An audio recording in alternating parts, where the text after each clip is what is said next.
There's a saying among old soldiers that the most dangerous person in any room is the one who has already stopped caring what you think of her. Cadet Real Vantho did not know that saying. He would not have believed it if he had heard it.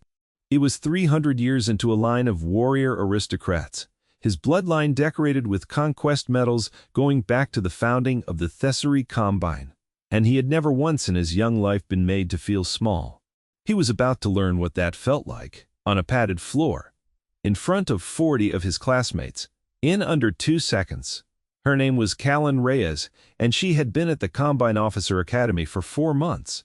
She sat in the back of every classroom. She ate alone, or near, the 2 or 3 people who had bothered to be kind to her. She answered questions when asked and volunteered nothing.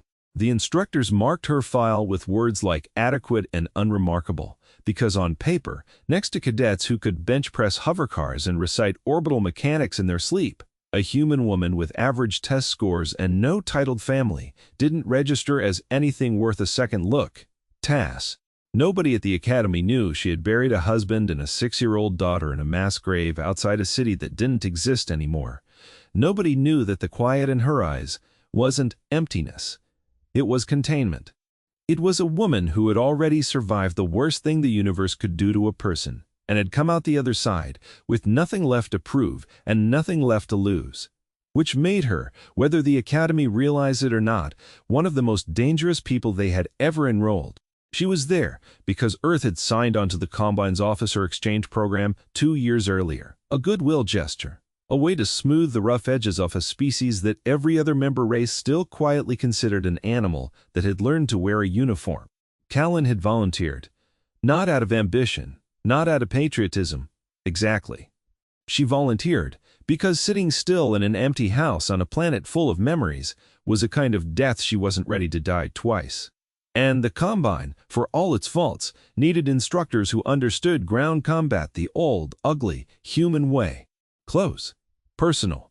Without elegant weapons doing the killing for you. She taught unarmed close-quarters defense to first-year cadets 3 days a week. It was considered, by the other instructors, the least important class on the schedule. A formality.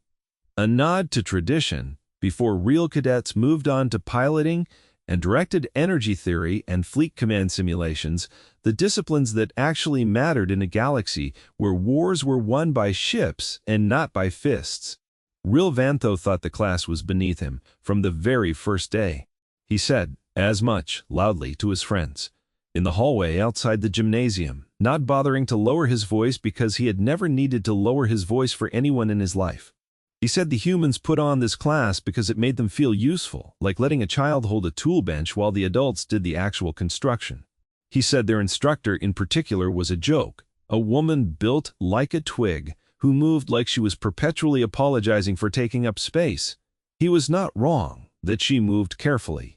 He was catastrophically wrong about why.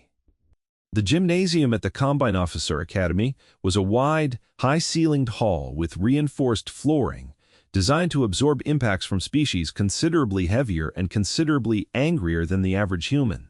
Padded mats, in Combine blue, stretched across the center, in a perfect square, ringed by observation benches, where cadets sat cross-legged, waiting their turn, murmuring to each other in half a dozen languages, the universal translators smoothed into something like a common tongue. Callan stood at the edge of the mat with her arms folded, watching 2 Vectari cadets grapple through a drill she had taught them the week before. Her voice, when she corrected their footing, was even and unhurried. No heat in it, no performance. Just information delivered and received.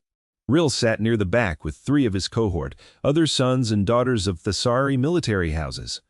Cadets who had grown up sparring with combat drones twice their mass before they'd learned to read. He watched Callan move between drill pairs with something curling behind his eyes that wasn't quite contempt yet, but was getting there fast.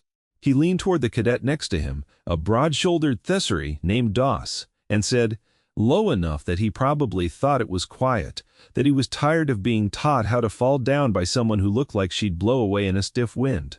Doss laughed, the kind of laugh that agrees before it's finished thinking. Callan didn't turn around. She didn't need to. She had spent 4 months learning to hear that particular tone, the tone of a young man deciding he was owed a demonstration. She had heard it before, a long time ago, in a different uniform, on a different world, from men who thought their confidence was the same thing as their competence. She filed it away, the way she filed away everything that didn't need an immediate response, and kept teaching. The instructor running the session, an older Vectory officer named Chask, who had seen enough classes to know when a storm was building, called for partner rotations. Cadets peeled off the benches and paired up according to the roster on the wall display. When Rill's name scrolled past next to Callan's, a ripple of something, anticipation or amusement, passed through the cluster of Thessari cadets near the back. Rill stood up like a man who had been given a gift. He crossed the mat with the loose, rolling gait of someone who had never once doubted the outcome of a physical confrontation, and stopped in front of Callan with just slightly too little distance between them, the kind of closeness that was meant to be felt as a small aggression before anything had even started. He said it was an honor, in a voice that made clear it was not. Callan looked up at him.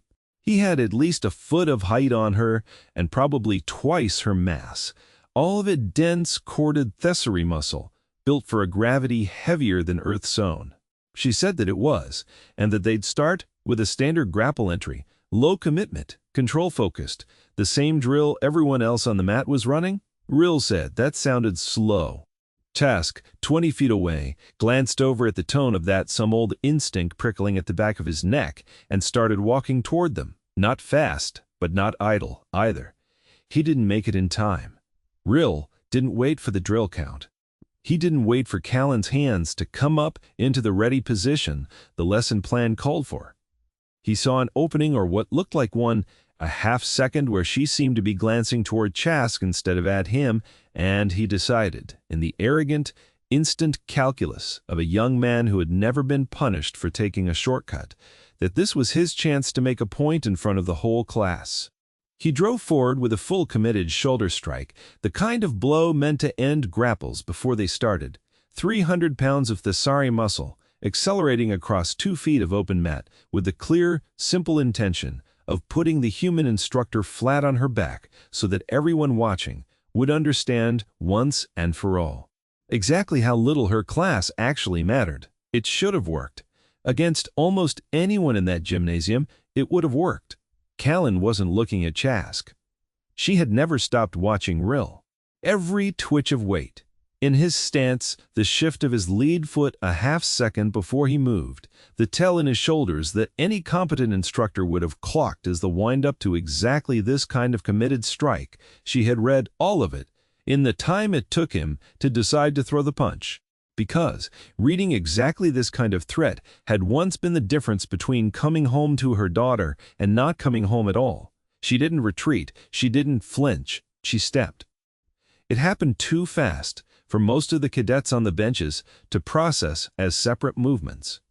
What they saw, replayed later in a dozen different exaggerated versions in the mess hall, was a blur, a single, unbroken motion where the human instructor seemed to simply not be where Rill's shoulder arrived, and was instead somehow behind and beside him at once, one hand hooked into the collar of his uniform, her hip, driving, low and hard, into the back of his planted leg.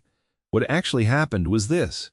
She pivoted off her lead foot at the exact instant his weight committed past the point where he could redirect it, turned her body sideways so his momentum sailed past empty air where her center of mass had been a heartbeat earlier, caught the collar of his jacket on the way through to convert his own forward force into a rotational throw, and swept the leg he'd planted his weight onto so that the same 300 pounds of muscle he'd built his whole life around became the exact force that put him on the ground. He didn't fall. He was thrown by his own charge, redirected, and returned to him with interest. Rill Vantho hit the reinforced mat on his back hard enough that the sound of the impact cracked across the gymnasium like a slammed door, a deep, flat thud that every cadet in the room felt in their own chest before they understood what had made it. The air went out of his lungs in a single, involuntary rush. Callan was already down with him, a knee settled with exact, unhurried precision across his chest, one hand controlling his nearest arm at the wrist, the other resting, open palm, an inch from his throat, not touching it. Just there. A promise, unspoken and absolutely clear, that the distance between his windpipe and her hand was the only mercy currently being extended in the room. The entire exchange, from the first shift of his weight to her knees settling on his chest, had taken less than 2 seconds. Chask stopped walking.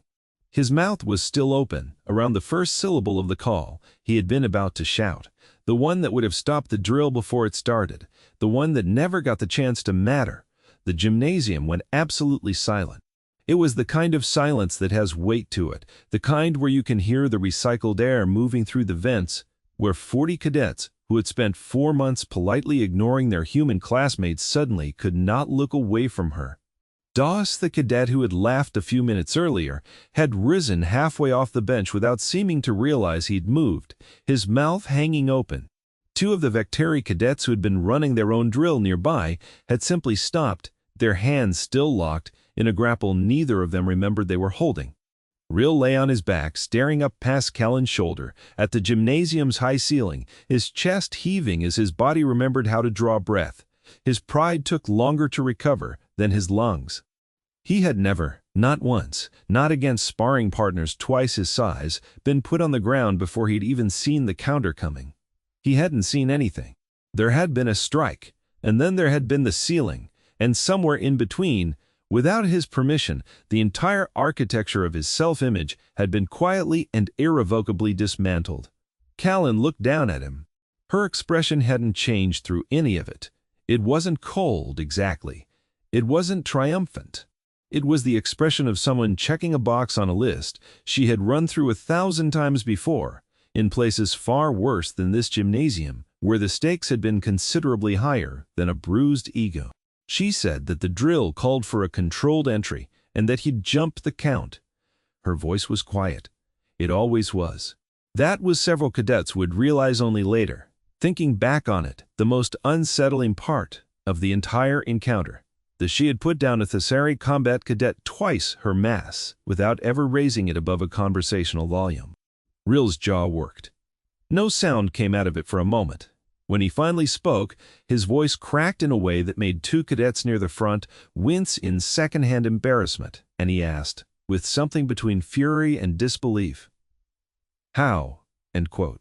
Callan released his wrist, rose off his chest in one smooth motion, and offered him a hand up. He didn't take it. He rolled onto his side and pushed himself up on his own, refusing the help with the kind of wounded, reflexive pride that made the moment somehow worse rather than better, because it meant everyone got to watch him fail twice in the same 30 seconds, once against her and once against himself. Chask finally found his voice, and it came out sharper than the man had probably intended, an old instructor's fury at watching a rule get broken so blatantly that the consequence had nearly ridden itself.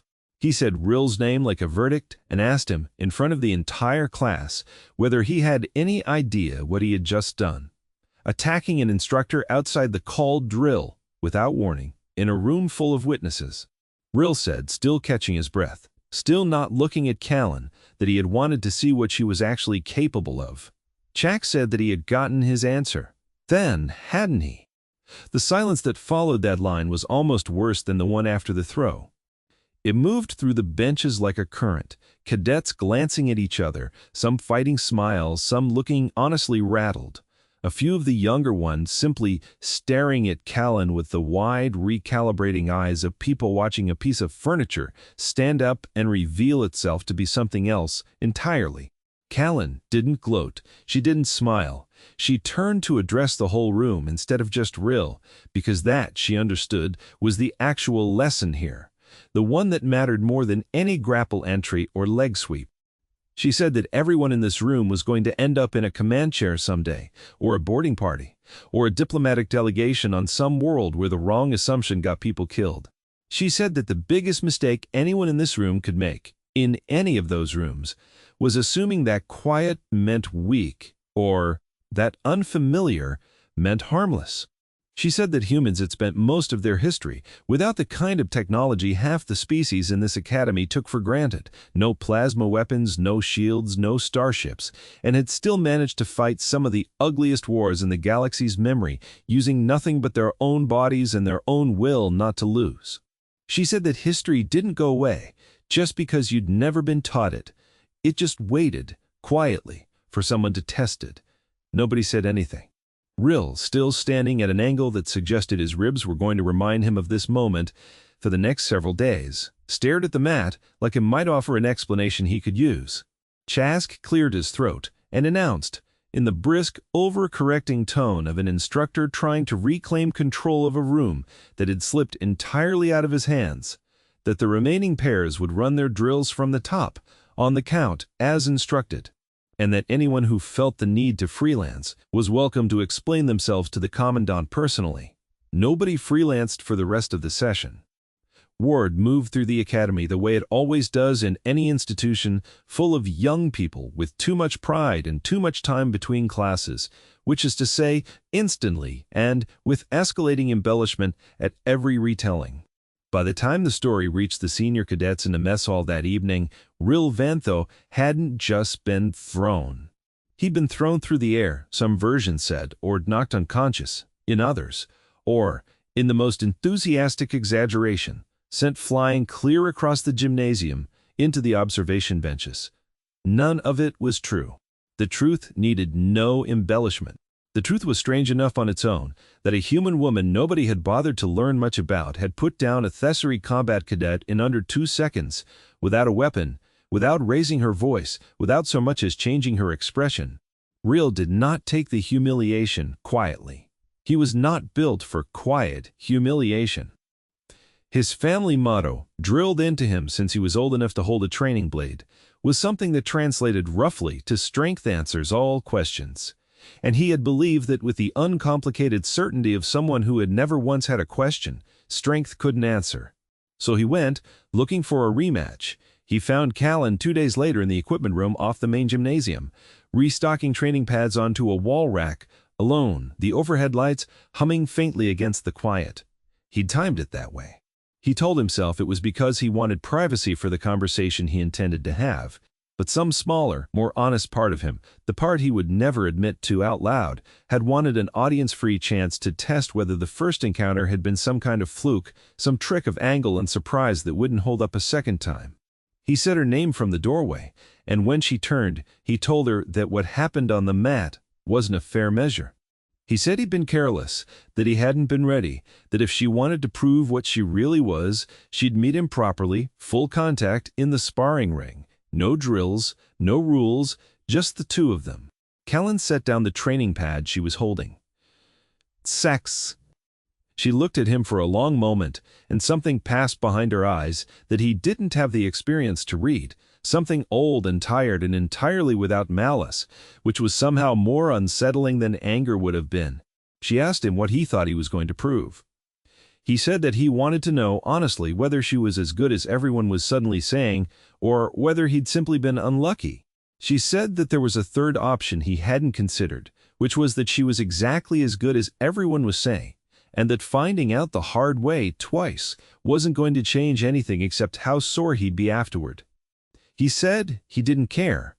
He said his family had a name to protect, and that name didn't include a footnote about losing to an unranked human cadet in front of the whole first-year class. Something in Callan's expression shifted then, very slightly, the corner of her mouth pulling into something that wasn't quite a smile, more like the ghost of one. The expression of a woman remembering, briefly, what it had been like to care that much about a name. She told him that names didn't keep people alive.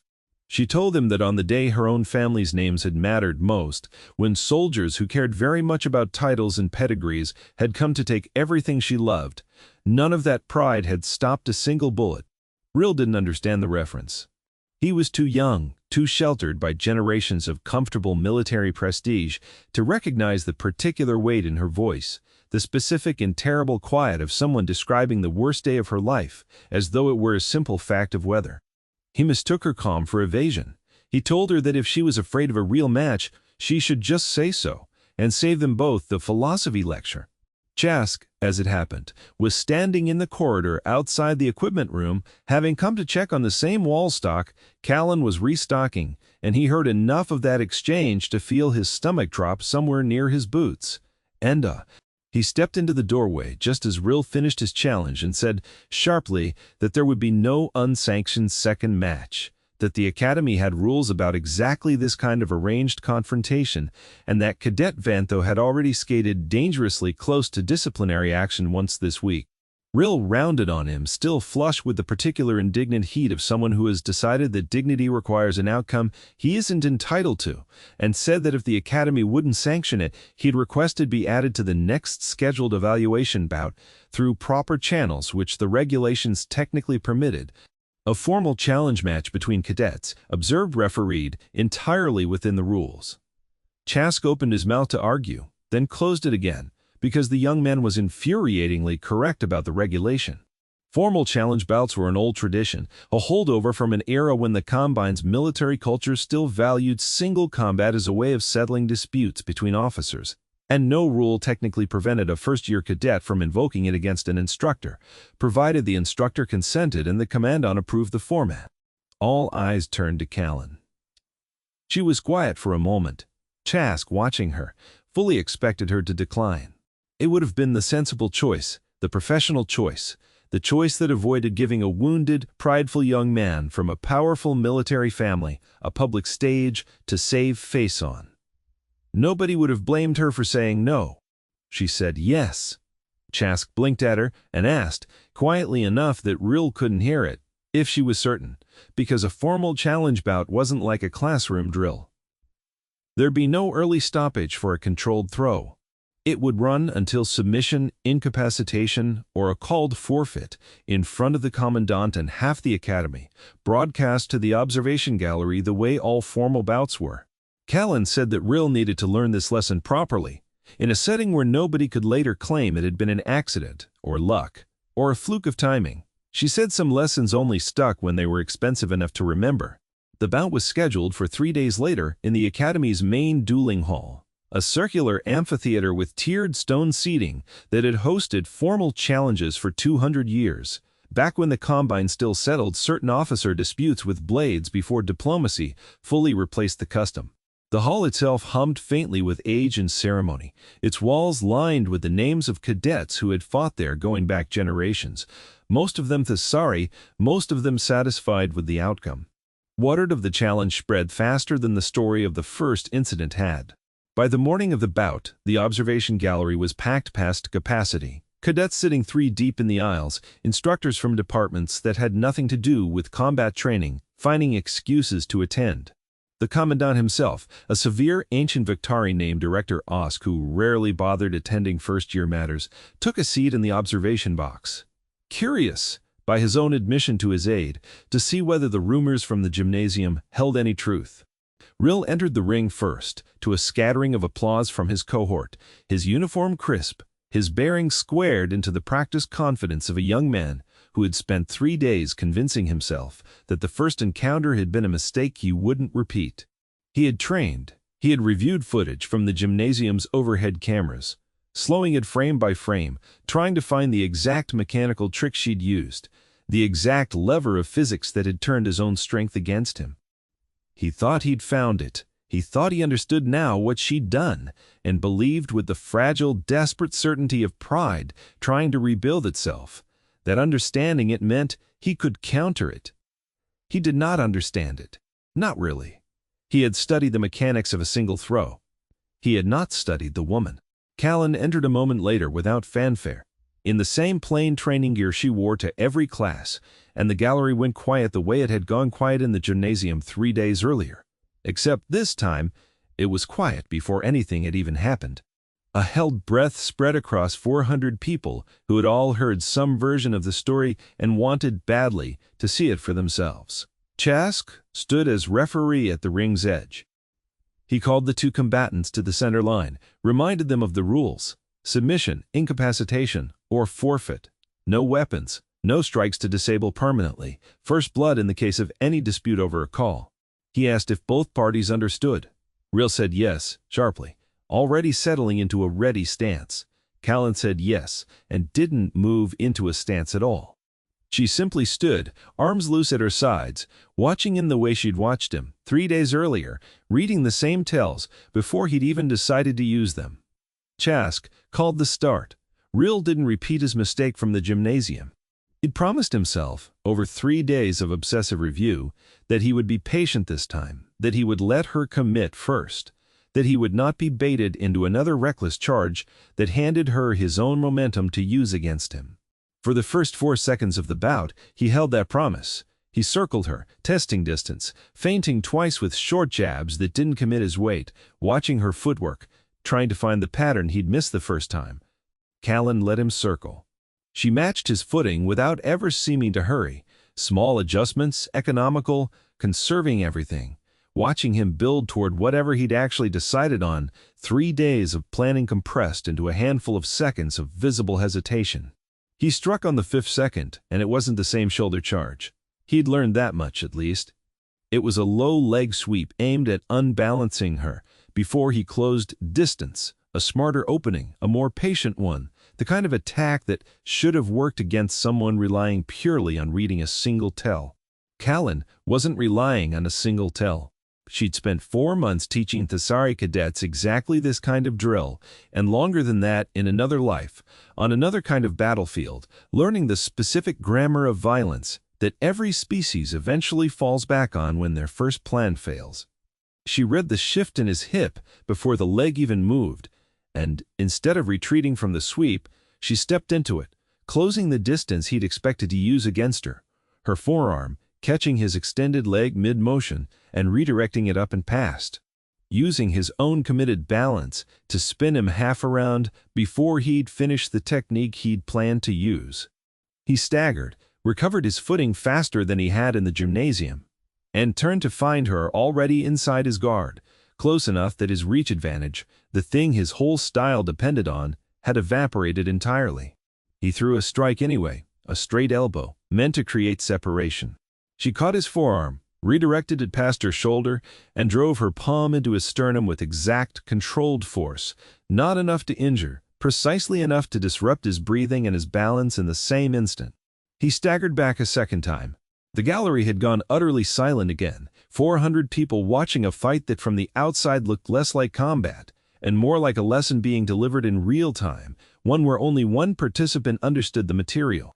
Rill tried 3 more openings over the following several seconds, each one more desperate than the last, each one read and redirected before it could land, his frustration climbing visibly with every failed attempt.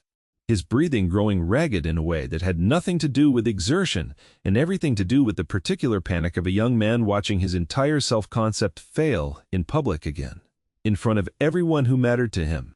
Callan never struck first, not once, through the entire bout. She only ever answered. That, more than anything else, was what finally broke something loose in the gallery, a murmur rising through the tiered seats as cadets began to understand, in real time, that they weren't watching a fair fight so much as watching one participant patiently demonstrate, over and over, exactly how outmatched the other one was, without ever once needing to take the fight to him.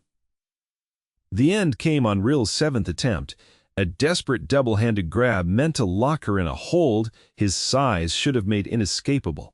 He got his hands on her shoulders for less than half a second before she'd already dropped her weight, hooked his nearest arm and turned the grab into a lock of her own, his elbow bent at an angle that stopped a half-inch short of genuine injury, her other hand braced against his shoulder.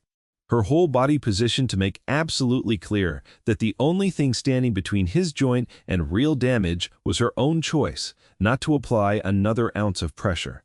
She asked him, quietly, whether he wanted to call it. Rill's face twisted with strain, and the particular agony of public failure went through several expressions in quick succession: fury, disbelief, and finally, slowly, something that looked almost like clarity. He said forfeit. Chask called the match. The silence that followed was different from the silence in the gymnasium 3 days earlier. That first silence had been shock. This one carried something heavier underneath it. 400 cadets, recalibrating, in real time, everything they thought they understood about the species they'd been taught, quietly and without ever being told outright to consider beneath them. Callan released his arm immediately, stepped back, and offered him a hand up for the second time in less than a week. This time, After a long moment where his pride visibly fought his exhaustion and lost, Real took it. She pulled him to his feet, and for a moment the two of them stood close, neither of them speaking, the gallery still holding its collective breath around them. Real said quietly enough that only she could hear it, that he didn't understand how she'd done it. Not the throw, not the lock, any of it.